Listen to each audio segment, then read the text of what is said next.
우리 전우자우로 인사하시겠습니다. 반갑습니다. 제일 반갑고 제일 바쁘고 제일 즐겁고 교회 와서 뛸 수 있다는 게 얼마나 큰 행복인지 모릅니다. 저희는 어렸을 때 교회에서 뛰질 못했습니다. 뛰었다간 등짝이 남아나질 않았어요. 그때는 어른들이 왜 이렇게 때렸는지 몰라요. 교회에서 뛴다고 조용히 하라고 소리치고 때리고 그래도 아무도 교회를 안 나오는 일이 없었어요. 가서 그다음 맞으면 집에 가면 또 맞고, 그러니까 똑바로 안 하니까 이 엄마 아빠를 망신시키지, 그러고 또 맞고, 학교 가서 매 맞고 들어오면 또 집에 가서 매 맞았더니 넌 어떻게 하는 거냐고 또 맞고. 왜 그렇게 저기에서 다 모든 게 본인 책임이었는지, 그 자유함이라고 하는 그것들이 없었던 시대를 살아왔는데, 요즘은 아이들이 교회에서 뛸 수 있다는 거, 아니 교회에 아이들이 있다는 것 자체가 감사하고 우리의 삶 속에 미래가 있다는 게 아닐까, 그런 생각을 합니다. 한 주간도, 지난 3일간도 행복한 시간을 보내셨을 줄로 믿습니다.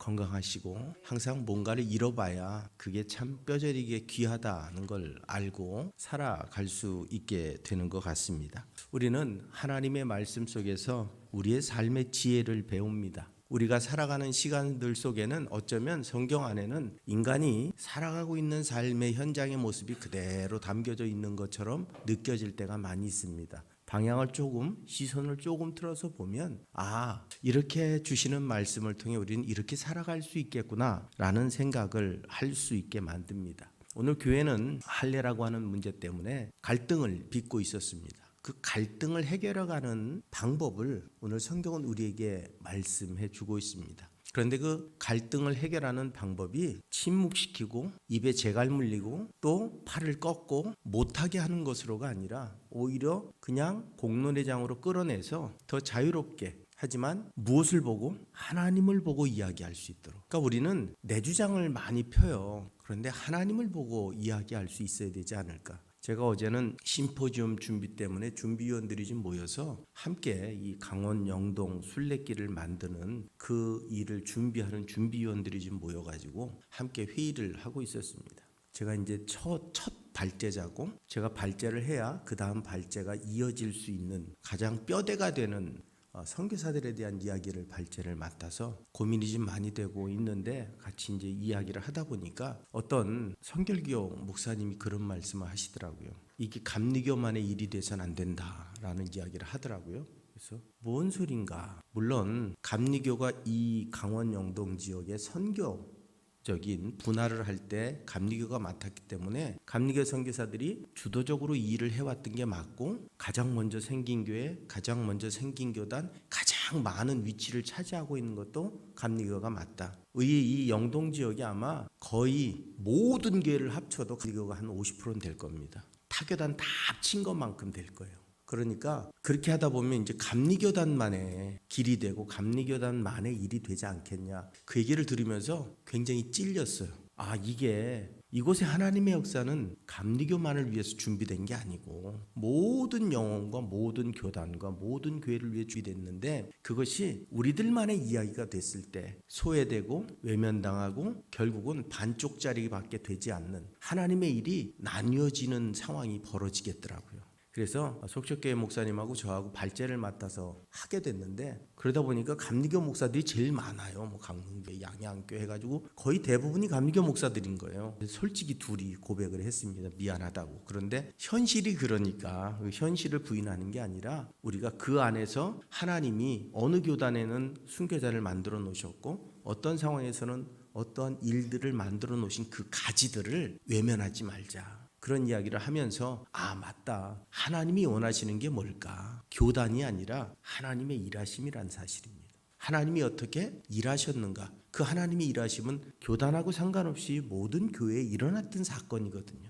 그러니까 그걸 참 잘 종합해서 이곳에 그냥 여행 오는 길이 아니라 영적으로 훈련하는 길을 만들어 놓자라는 의견을 모아서 함께 그랬으면 좋겠다. 여행길이 아니라 중간중간 코스를 2박 3일 잡아서 중간중간 모여서 영적인 훈련도 하고 또 신앙의 훈련도 하고, 이런 훈련 코스로서 이 길이 좀 만들어지면 좋겠다라는 의견들을 나눴습니다. 그 이야기 속에서 맞다, 무엇이 목적이냐, 무엇을 위해 내가 지금 하나님의 교회에 있고 무엇을 향해 가고 있느냐, 이 분명한 목적지가 정해지면 우리는 우리에게 일어나는 수없이 많은 돌발 상황들, 내가 예상치도 못했고 생각지도 못했던 그 수많은 일들을 너무도 자연스럽게 풀어갈 수 있는 지혜를 얻게 되더라는 겁니다. 오늘 초대교회도 마찬가지입니다. 사도들이 시킨 것도 아닙니다. 교회 공동체가 명령한 것도 아닙니다. 몇몇의 개인이 자신들의 신앙을 바탕으로 해서 자신 유대인으로서 자신들이 느꼈던 신앙의 그 규칙을 갑자기 이방의 교회에 가서 할례를 받지 않으면 구원이 없다고 선포함을 통해서 혼란이 야기되도록 만들었습니다. 교회 공동체의 이야기가 아닙니다. 그럼에도 불구하고 그 혼란을 수습해가는 과정이 억압으로, 명령으로, 권위로 찍어 눌러서 팔 꺾어서 입 꽉 닫아서 해결한 게 아니고 서로 다른 사람들이 모여서 자신들의 주장, 자신들의 이야기를 하는데 중요한 게 한 가지 있습니다. 내 이야기를 한 게 아니라 내게 하신 하나님의 이야기를 해야 돼요. 내 이야기를 하면 여러분 접점이 없어요. 내 주장, 내 생각, 내 판단을 이야기하면 절대로 합의가 이루어지지 않습니다. 왜냐하면 자존심을 꺾어야 되거든요. 자존심 꺾으면 대화가 안 됩니다. 그런데 오늘 성경 속에 등장하는 모든 인물들의 주된 관점이 뭐냐? 하나님이 어떻게 하셨느냐? 하나님이 무엇을 하셨느냐? 하나님이 어떤 일을 행하셨느냐가 주안점이었기 때문에 결론이 너무도 쉽게 날 수 있었다는 사실입니다. 바로 야고보는 이렇게 결론을 내고 이제 그 결론으로 끝이 나는 게 아닙니다. 22절에 보니까 이에 사도와 장로와 온 교회가 그 중에서 사람을 택하여 바울과 바나바와 함께 안디옥으로 보내기를 결정하니 곧 형제 중에 인도자인 바사바라 하는 유다와 실라더라고 말씀합니다. 이에 이제 결론을 다 내렸습니다. 베드로의 증언, 또 바울과 바나바의 그 일어났던 성령의 역사, 자신이 구약을 통해서 얘기했던 구약이 이루어진 이 사건들, 성경적으로 보나 성령의 역사로 보나 일어난 사건들로 보나 사도의 이야기를 통해서도 이게 분명히 이방을 향한 복음의 전파는 하나님이 하신 일이다. 그러므로 우리가 저들에게 몇 가지의 이야기, 몇 가지입니까? 오늘 21절 보면 이렇게 말합니다. 15장이죠. 제가 지금 10장을 펴놓고 찾으니까 없더라고요. 정신이 오락가락해가지고 지금 이렇게 이야기합니다. 20절에 다만 우상의 더러운 것과 음행과 목매어 죽인 것과 피를 먹여 하라고 편지하는 것이 옳다. 네 가지의 제약 조건. 이건 하지 않았으면 좋겠다. 왜냐하면 생명과 연관되어져 있는 것, 이것들은 하지 말라고 하지 않는 방향으로 권면하면서 이야기의 결론을 내고 있습니다. 이렇게 결론 내고 난 다음에 이제 사도행전 15장의 논쟁을 결론으로 끝낸 게 아닙니다. 이어서 결론이 난 이후에 다음에 어떻게 했는가? 말씀이 행동으로 이어지도록 했다는 겁니다. 결론이 났습니다. 선포하고 끝나요. 우린 대부분 결론이 나면 이런 게 결론입니다. 그리고 딱 얘기하고 끝나요. 어떡하라는 거예요? 근데 오늘 성경은 우리에게 이게 결론인데 이것을 이제 안디옥 교회에 전달하고 이렇게 행동해야 된다는 사실을 행동으로서 보여주고 있습니다. 건강한 교회가 어떻게 움직이는지를 잘 보여주고 있다는 겁니다. 말씀을 들었고 논쟁했습니다. 그리고 성령으로 뜻을 분별했습니다. 그리고 이제 무엇을 하느냐? 행동할 때입니다. 칼빈이라고 하는 사람은 참된 신앙은 이해에서 멈추지 않고 반드시 순종으로 나아가야 된다라고 말하고 있습니다. 우리의 신앙도 우리는 점검을 해봐야 됩니다. 우리는 많이 들었습니다. 많이 압니다. 그런데 중요한 질문 하나. 우리는 무엇이 바뀌었는가 하는 겁니다. 우리는 많이 들었어요. 신앙생활을 수십 년을 하다 보니까 많이 알아요. 그런데 그럼 바뀐 건 뭡니까? 라고 하는 겁니다. 아는 것을 살아내려고 하고 있는가? 들은 것을 실천하려고 하고 있는가? 우린 아주 기본적인 것조차도 내 상황이나 내 판단이나 내 의지에 따라 바꿔놓을 수 있는 삶을 살고 있지 않는가? 내가 하나님의 말씀을 따라 살아가려고 하는 게 아니라 나 편한 쪽으로, 나 쉬운 쪽으로, 나 가고 싶은 쪽으로 지금 우리는 신앙생활을 하고 있지 않은가 돌아봐야 된다는 겁니다. 말씀은 감동으로 끝나는 것이 아니라는 겁니다. 결단으로 이어져야 된다는 겁니다. 야고보서 1장 20절에 이런 말씀이 있습니다. 너희는 말씀을 행하는 자가 되고 듣기만 하여 자신을 속이는 자가 되지 말라. 말씀을 행하는 자, 이게 들은 자입니다. 말씀을 듣고 행하지 않으면 나 자신을 속이는 자라고 성경이 우리에게 말씀합니다. 그래서 신앙생활은 어렵습니다. 신앙생활은 그래서 힘듭니다. 왜? 들은 걸 다 살아낼 수는 없잖아요. 말한 걸 다 살아낼 수 있다면 얼마나 대단한 사람입니까? 근데 말한 거의 10분의 1, 말한 거의 100분의 1 살아나는 것도 힘겹고 어렵습니다. 하지만 우리에게 살아낼 의지가 있느냐라고 묻고 있는 거예요. 살려고 노력하고 있느냐 묻고 있는 겁니다. 너희가 구세주라고 이야기하면서 그 주님을 향해 너희는 어떤 모습으로 열심을 내고 있고 어떤 열정을 가지고 있느냐 하는 겁니다. 주님이 구세주란 지식은 갖고 있는데, 주님이 나의 구원자란 지식은 갖고 있는데, 그분 앞에 난 조금도 나를 내려놓을 생각이 없다면 그것이 과연 내가 아는 것과 사는 것이 어떻게 일치가 된다고 말할 수 있느냐라고 우리에게 질문을 던지고 있는 것이란 사실입니다. 정말로 내가 하나님을 믿는다면 그 말씀에 순종하기 위해 나를 부인하고 나의 십자가를 짊어질 수 있는 용기를 갖고 있느냐. 성경은 우리에게 자꾸 너를 부인하라, 너를 내려놓아라, 너를 포기해라. 바울은 자기가 죽도록 충성하겠다고 이야기합니다. 죽기까지 죽어야 된다고 말합니다. 근데 우린 전혀 죽을 생각이 없어요. 예수 믿으면서 내가 더 나타나야 되고 내 생각이, 내가 즐거움이, 내가 편안함이, 내 뜻이 이게 우선인 삶을 우리는 살아가고 있지 않느냐 하는 겁니다. 성경은 끝까지 우리에게 죽으라고 말하는데 우리는 살아야 된다고 이야기하는 성경과는 정반대의 길을 가면서 난 올바르게 가고 있다고 이야기하고 있는 거죠. 성경이 죽으라고 한다고 우리가 죽는 게 아닙니다. 성경대로 죽으면 우리에게 영원히 사는 길이 열리고, 성경대로 견하면 우리를 높이시는 하나님의 은혜가 있고, 내가 모든 것을 내려놓을 때 하나님은 모든 것을 채우시는 능력으로 하신다는 겁니다. 오늘 분명한 것은 오늘 성경이 우리에게 어떤 일을 행할 때 말이 아닌 삶이 우리에게 따라오기를 기대하고 있고, 이 모든 것의 결정은 어떤 개인이나 어떤 권위자나 어떤 능력 있는 자에 의해 이루어진 게 아니라는 겁니다. 오늘 사도와 장로와 온 교회가 이 일을 공동체적으로 결정을 내렸다라고 하는 사실입니다. 오늘 WCBC 주석은 이렇게 말합니다. 이 구절은 초대교회가 집단적인 분별과 합의를 통해서 결정을 내렸다라는 사실을 보여줍니다. 근데 여러분, 우리는 이야기를 이렇게 들으며 그래 맞아, 같이 다 의견 내고 같이 다 얘기해야지. 아마 우리나라는 밤을 새도 결론이 안 날 거예요. 회의가 많은 교회치고 싸움이 없는 교회는 없습니다. 그런데 오늘 초대교회 아주 적은 숫자들이 모인 거예요. 그 적은 숫자들의 의견을 개진하고 상대를 인정하고 받아들이고 하나님을 바라보며 결론을 낸 거예요. 그런데 현대 우리들의 모습처럼 내 주장이 관통이 안 되면, 내 주장이 통과가 안 되면 이 회의는 잘못된 회의예요. 그러면 영원토록 결론은 안 납니다. 밤새도록 싸우고 일주일을 싸워도 아마 먹을 걸 안 줘도 싸울 거요. 싸울 때는 먹을 걸 안 줘도 어디서 그런 화이팅이 나오는지 몰라요. 끝까지 싸워요. 결론이 날 수가 없어요. 기본적으로 방향이 올바르지 않으면 그 어떤 논의도 오히려 해가 될 수 있다는 겁니다. 그래서 우리가 진정으로 이 교회를 교회답게 만드는 건 우리 스스로가 동참하는 겁니다. 교회 일에 동참하며 올바른 길로 나아갈 수 있도록 내가 그곳에 앞장서 나아가는 것, 그것이 교회를 올바른 길로, 작은 공동체든 큰 공동체든 선교회든 속회든 적극적으로 동참하며 그것이 올바른 길로 갈 수 있도록 함께 노력하는 것을 의미하는 것이지, 내 주장이 통과됐고 우리 모두는 같은 의견을 가질 때까지 토론해야 된다는 이야기는 아니라는 겁니다. 분명한 것은 그럼에도 불구하고 이 공동체는 함께하는 공동체였다는 겁니다. 나는 이렇게 생각하고 나는 저렇게 생각하고 이렇게 이야기하는 게 아니라 우리는 어떻게 할 것인가.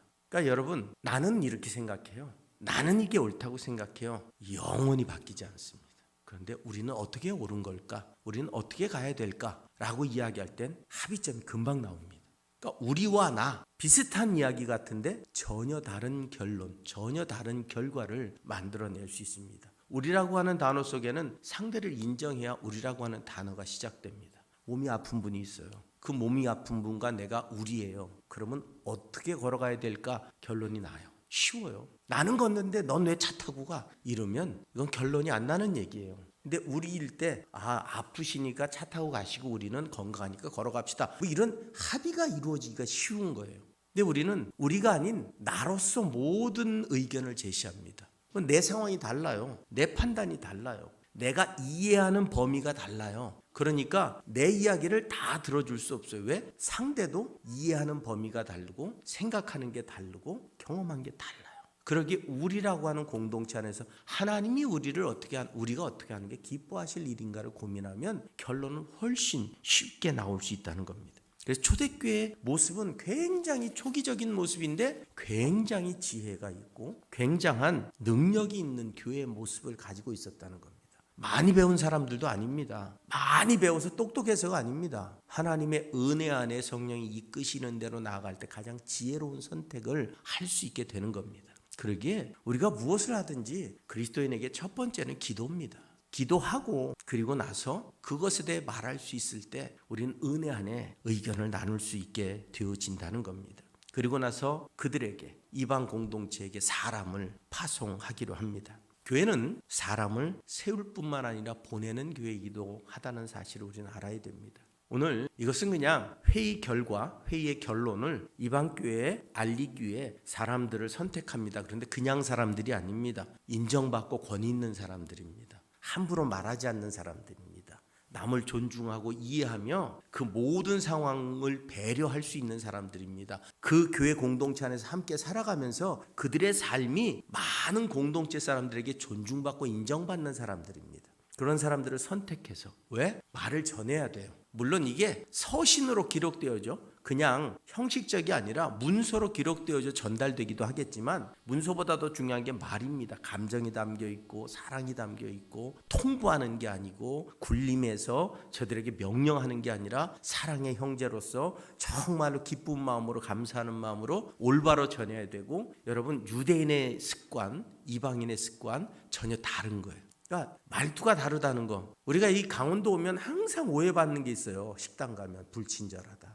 여기 사람들 특징이 그래요. 불친절해요. 솔직히 얘기하면 말투도 뚝뚝하고 사근사근하는 사람이 없어요. 별로. 그나마 좀 사람이 많이 왕래하니까 그나마 나아졌지 옛날엔 더했어요. 손님 취급도 안 해. 거들떠도 안 봐. 저는 어느 물회집에 들어갔더니 유명한 물회집에 갔더니 물도 안 주더라고. 손님이 들어왔는데 기가 막혀가지고 한참이 손님이 많았으면 몰라요. 그때 손님도 별로 없었어요. 우리가 처음으로 들어갔던가 두 번째 테이블인가 들어가서 앉았는데 물도 안 주더라고요. 들어오는 쳐다보고 말더라고요. 한참 있으니까 들고 와서 톡 내려놓더니 뭐 드실래요? 그냥 상을 뒤집어 엎고 나올 뻔했어요. 그러니까 처음 오는 사람은 당황스러워요. 근데 여기 분들은 여기 사람들이 그래요 라고 얘기하는데 서비스업은 그러면 안 돼요. 그럼에도 불구하고 우리는 이해를 해요. 여기 분들이 워낙 그냥 퉁명스러워서 이해를 해요. 여러분 이게 엄청난 큰 차이예요.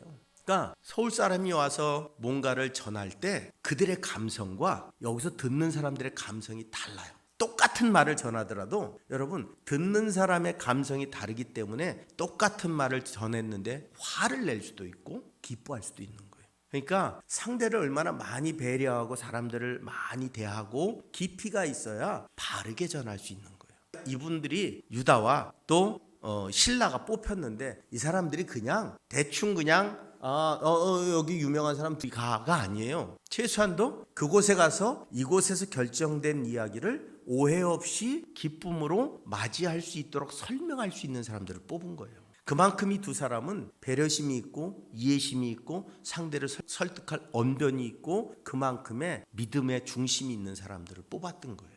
그러니까 여러분 하나하나가 하나님 앞에 영광을 돌리기 위해 걷는 발걸음 하나하나가 그 연약했던 초대교회 배움이 없었던 그 초대교회 성도들에게 굉장히 신중했고 굉장히 중요했습니다. 그런데 이 시대에 우리는 많이 배웠다고 생각하고 여러분 요즘은 뭐 거의 웬만하면 소식들이 금방금방 전달되고 모든 것들을 아는 이 시대에 살고 있기에 우리는 많이 알고 있다고 생각하는데 정작 그 전함에 있어서 굉장히 조금 성급하고 부족하고 모자란 모습들을 가지고 살아가고 있지 않은가 하는 겁니다. 웨슬리는 개인의 신앙과 공동체의 신앙을 함께 강조하면서 파송이라고 하는 것을 중요하게 여겼습니다.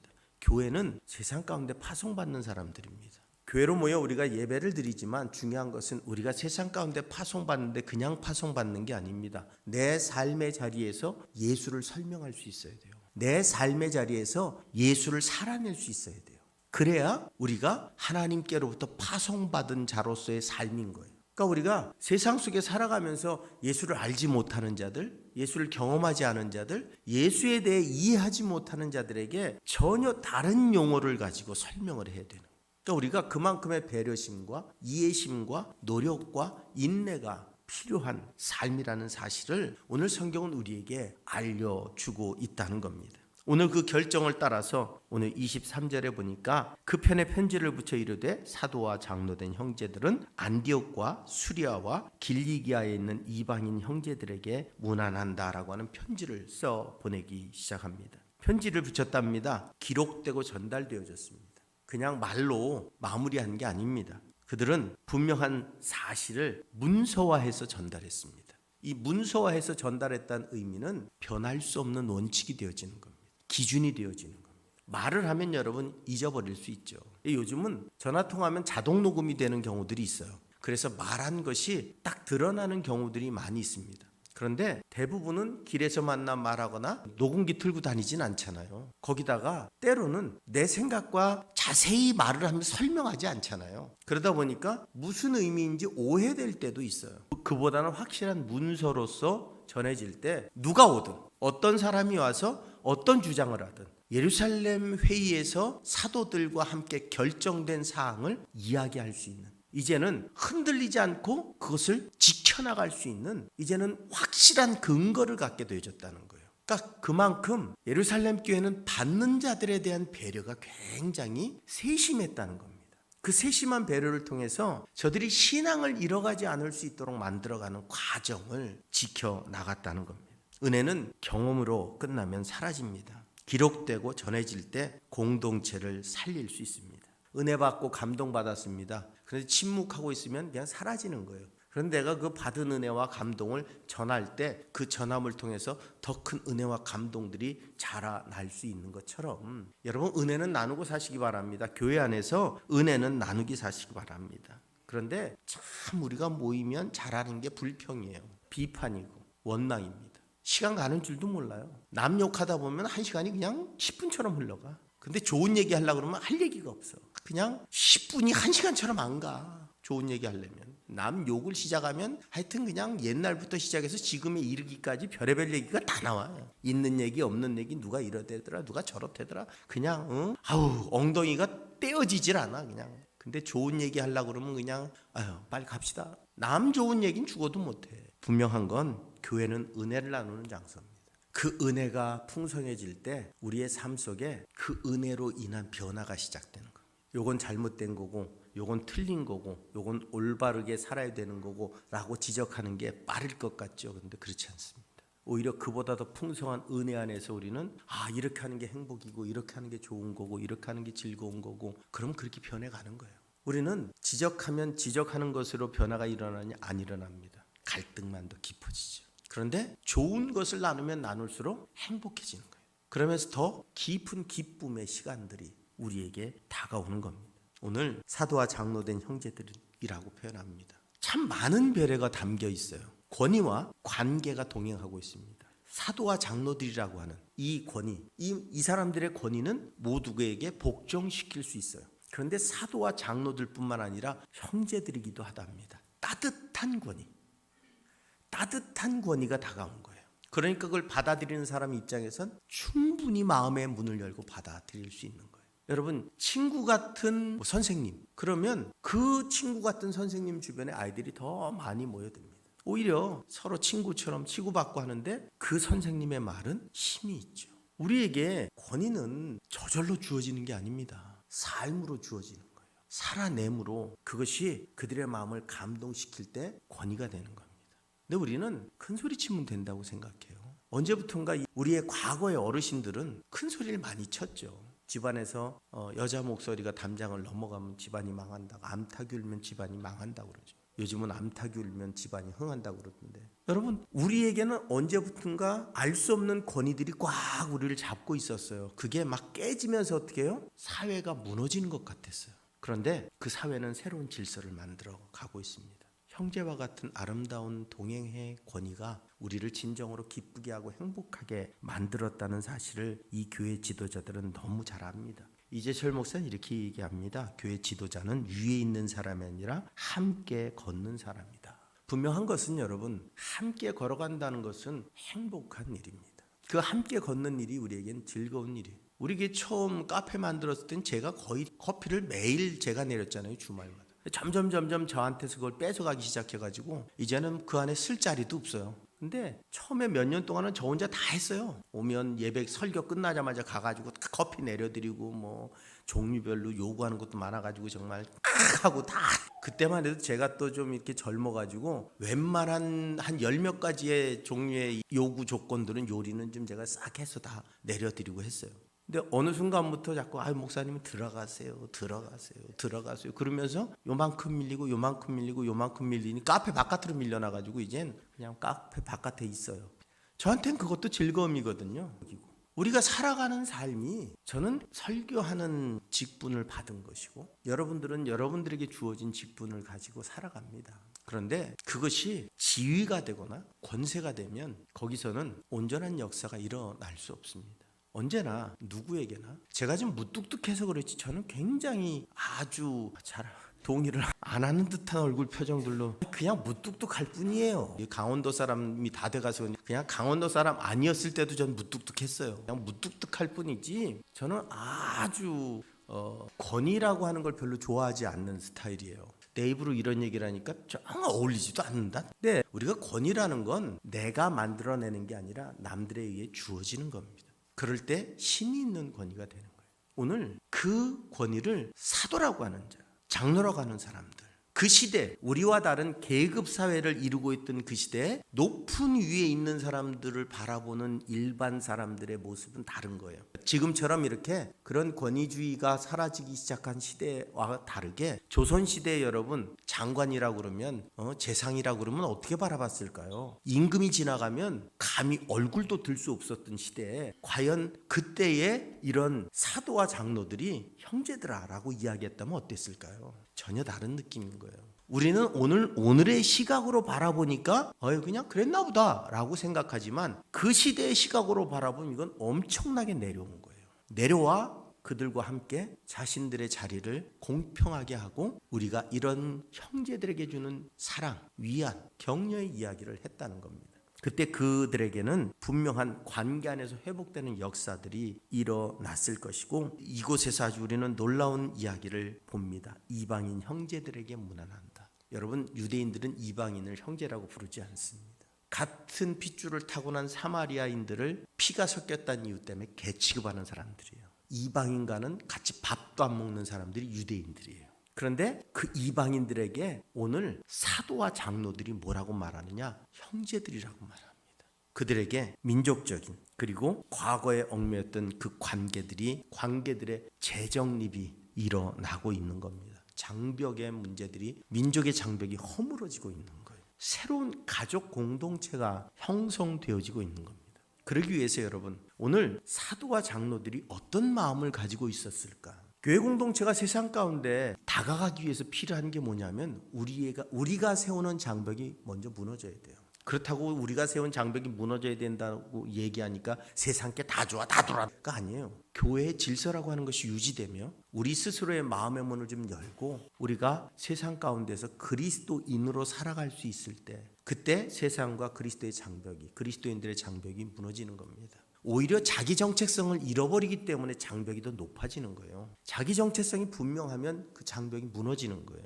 여러분, 직장 생활하면서 젊은이들이 술을 권할 때 전 예수 믿어서 술은 안 먹습니다. 그런데 드시지요. 그러면 처음에는 장벽이 생겨요. 그런데 그 사람이 진실하게 살아가고 성실하게 살아가고 최선을 다해 살아가고 인격적이고 정말로 사람이 너무 좋고 그런데 원칙을 지키고 있어요. 모두가 인정해 줍니다. 모두가 교회 다니니까 술 안 먹으니까 사이다 마셔로 시작되는 거예요. 그러니까 어떻게 해요? 아무 관계가 없는 거예요. 술을 먹든 안 먹든 그 사람은 우리 공동체 안에서 우리 직원인데 특별나, 유별나, 참 착해, 선해, 성실해, 거짓이 없어, 진실해, 예수 믿기 때문이야, 교회 다니기 때문이야. 이게 인정될 때 장벽 무너지는 거예요. 우린 자꾸 착각해요. 똑같아지면 장벽이 무너지는 거라고 생각해요. 똑같아지는 순간 우리는 엄청난 장벽을 쌓는 거예요. 어떤 장벽을? 저건 예수 믿으나 안 믿으나 우리하고 차이가 없어. 그건 예수님을 거부하는 장벽을 쌓아놓는 거예요. 믿으나 안 믿으나 똑같은데 우리가 뭐 때문에 믿어야 돼? 그런데 믿음으로 차이가 나고 다르다는 이유 때문에 배척됐던 그 사람이 그 공동체 안에서 가장 인정받고 가장 존중받을 수 있는 인물로 바뀔 때 그 장벽이 와르르 무너지는 것과 동시에 그 안에 예수가 밀려 들어가는 거예요. 그러니까 장벽을 무너뜨리려 했더니 그냥 세상 사람하고 똑같이 달라는 이야기가 아닙니다. 오늘 이 이야기는 그리스도인 관계 안에서 장벽, 이방인과의 장벽이 무너지는 거지만 우리는 세상 속에서 그 장벽을 무너뜨려서 그 안에 예수가 흘러가도록 만들어야 되는 사람들입니다. 그 예수가 흘러가도록 만드는데 내가 누구인가라고 하는 정체성을 잃어버리는 순간 그 물이 나한테 밀어오는 거예요. 내가 확실한 나의 정체성을 가질 때 내가 그들 안으로 들어가 그들을 변화시키는 역사를 만드는 건데, 거꾸로 내가 똑같아지면 될 거야, 장벽을 무너뜨리면 될 거야 라고 하는 이야기 속에 내가 무너지는 거예요. 이스라엘 민족이 바로 그런 거예요. 솔로몬이 그래서 망한 거예요. 900명이 넘는 아내를 데리고 살며 각각의 종교를 다 인정해주고 신전을 지어주고 제사 지내게 만들어주고, 그러면 나라가 화평하겠지? 아니요, 나라가 망해버렸어요. 두 쪽이 나고 나중엔 아예 없어져 버렸어요. 그들에게 정체성을 상실하게 만들어 놓으니까 아니 왕도 이래도 좋고 저래도 좋고 다 좋다는데 뭐, 아유 예수를 안 믿은 게 아니에요. 저 성전에 제사를 안 지내는 게 아니에요. 제사로 지내고 여기 우상도 섬기고 이것도 하고 저것도 하고, 야 우리는 더 하나가 됐다. 하나가 되면 망해버렸죠. 내가 진정으로 장벽을 무너뜨리고 싶으면 여러분 안에 있는 예수의 정체성이 더 분명해져야 됩니다. 그럴 때 진짜 장벽을 무너뜨리는 진정한 삶을 살아갈 수 있게 되어진다는 겁니다. 그러면서 이렇게 말합니다. 어떤 사람들이 우리 자신도 우리 지시도 없이 나가서 말로 너희를 괴롭게 하고 마음을 혼란하게 했다. 우리 가운데 지시 없이 간 사람들, 말 없이 간 자들, 너희를 혼란하게 한 자들이 있었다라고 말합니다. 교회의 가장 큰 문제는 뭐냐면 외부에서 들어오는 문제가 아닙니다. 어느 공동체든 외부에서 들어오는 문제는 무너지는 법은 없습니다. 외부의 문제가 커지면 커질수록 어떤 줄 아세요? 내부적으로 단합하게 돼 있어요. 그래서 옛날에 정치인들이 어떤 걸 많이 이용했느냐, 자기가 지금 위태로워요, 몰려요, 분열이 돼요. 그러면 외부에서 전쟁이 일어나게 만들어요. 외부의 침략이 시작되면 내부적으로 결속이 시작돼요. 왜? 내 나라를 지켜야 되기 때문에.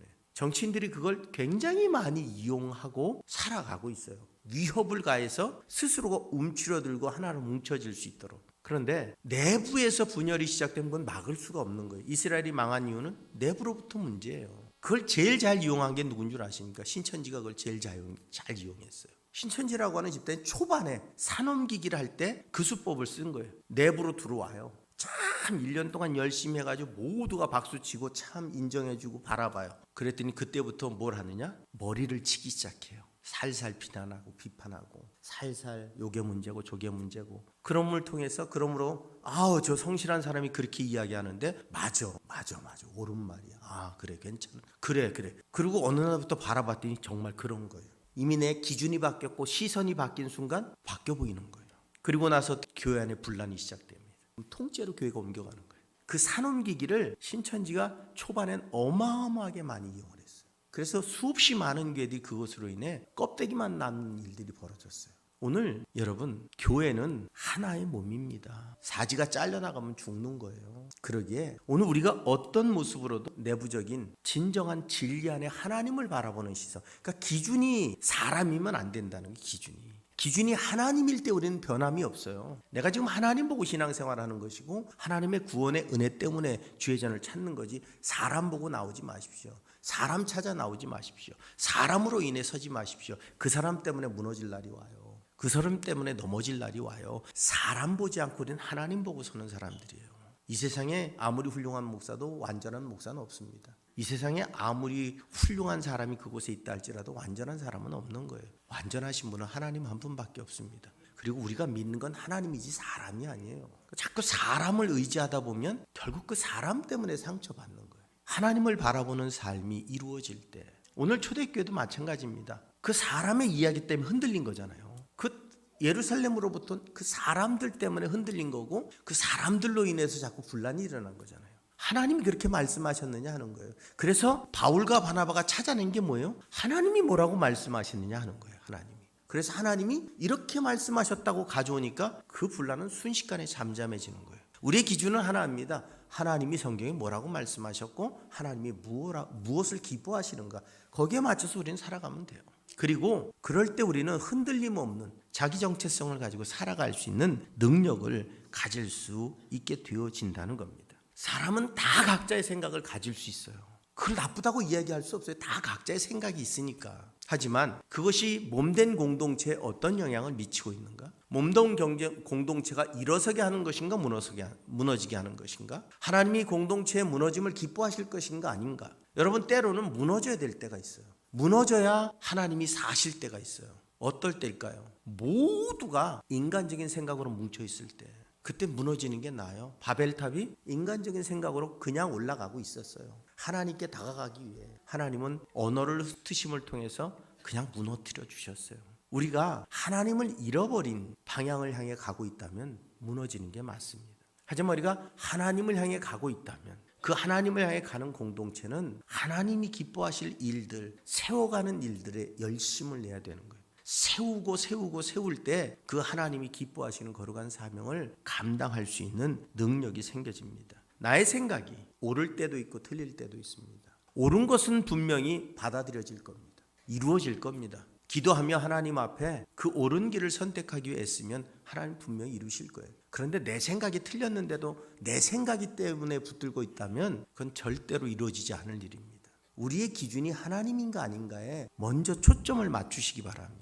하나님께 맞춰져 있다면 기도하며 인내하면 하나님이 구하고 찾고 두드리는 것을 이루실 줄로 믿습니다. 그런데 그게 아니라 여러분, 우리가 착각하지 말아야 될 게 이거예요. 하나님을 앞세우고 내 만족과 내 기쁨을 유지하면서 난 하나님 때문에라고 말하는 거예요. 그게 우리에게 가장 위험한 일입니다. 하나님 때문에는 바울처럼 죽을 수도 있고 비천에 처할 수도 있고 가난할 수도 있고 낮은 자로 부끄럼 당할 수도 있고 죽임을 당할 수도 있어야 돼요. 그게 하나님 때문인 거예요. 나는 높아지고 나는 잘되고 나는 칭찬받고 나는 위로 올라가야 되는데 하나님 때문이라고 이야기하는 것은 나를 위한 거예요. 성경을 통해 우리는 분명히 하나님의 뜻이 뭔지 배웠다면 하나님의 뜻을 따라 나아가는 거룩한 삶을 살아갈 때 오늘 혼란과 왜곡들이 사라지고 연합과 하나됨의 은혜들이 나타나는 거룩한 역사를 경험하게 되어질 수 있을 줄로 믿습니다. 그러기에 오늘 우리 안에서 진정으로 바라봐야 될 게 무엇인가 하는 겁니다. 하나님을 바라보시기 바랍니다. 하나님의 은혜 안에 서시기 바랍니다. 하나님과 동행하는 삶을 살아가시기 바랍니다. 하나님이 주인 되게 사시기 바랍니다. 그러면 우리 안에서 주님은 역사하시고 그 능력으로 채워주심을 통해 우리 삶에 진정한 아름다운 열매를 거두는 거룩한 삶을 살아가게 만들어 주실 줄로 믿습니다. 우리에게 허락하신 귀한 은혜로 충만한 여러분의 삶이 되시기를 소망하며 이 간성교회가 세상 가운데 정말로 아름다운 공동체로 세상과 그리스도의 벽을 허무는, 그래서 세상을 그리스도의 생명의 물로 뒤덮어갈 수 있는 그런 아름다운 교회가 될 수 있는 성숙한 신앙인들이 되실 수 있기를 주님의 이름으로 부탁을 드립니다.